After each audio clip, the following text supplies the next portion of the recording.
I have been a very big advocate of the DSS and what they've been doing in stemming the tides of insecurity.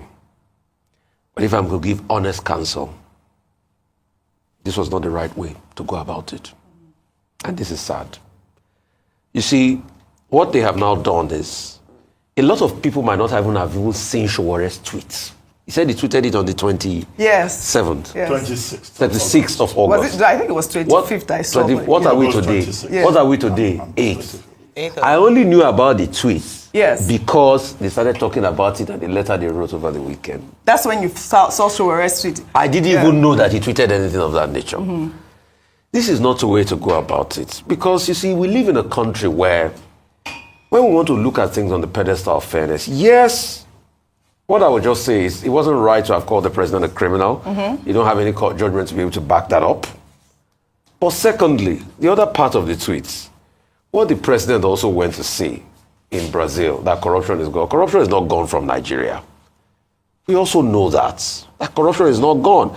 On my point on the DSS, what is happening is the fact that when you start to say, okay, let's cherry pick, people will now ask you, what about what is happening in Edo where NSCDC officials were killed? Why do we talk about? What about the people inciting violence online? Because the DSS statement talked about inciting violence, and the next thing, you are not doing anything. We are in this country when Bayo Ononuga came out openly to say that this should be the last time the Igbo should put mouth in Lagos politics. Right. And he also doubled down on the statement. Why didn't we have a level of control and contrition? So that's why I said going through this route is a route that will not benefit anybody. All right. That's just my point. That's your point. Can I just make a point?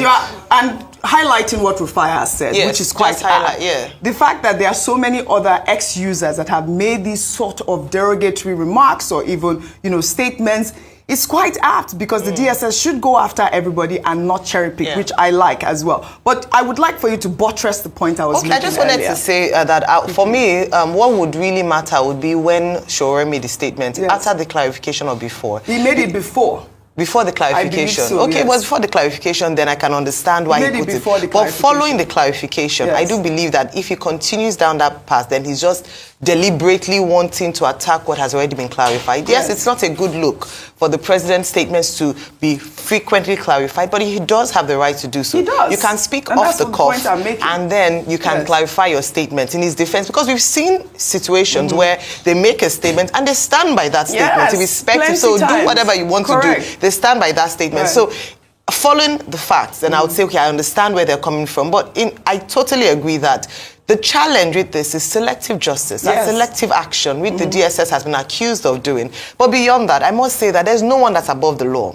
In 2021, the President of the United States account was banned by Twitter itself, following statements that were deemed to be inflammatory when he talked about the calling patriots the people who invaded, Capitol Hill. So it does happen, and that's why they called for an outright ban, that if this account consistently misleads people or could instigate, unrest based on information that is not fully correct, then they can take an action. However, I do hope that the DSS, since they want to be, they are really, the action is there to clamp down on hate. They can't cherry pick. If they are doing it to Sowore to show that it is not targeted and agreeing with what he says that he has been a target since NSAS, they need to ensure that a lot of people, and I can give them a lot of handles, whether it is causing ethnic division, inciting ethnic, rhetorics. They're a lot on So the media. Cyber Crimes Act just came into law, right? And we hope that we follow up with the DSS and they follow those, accounts that have,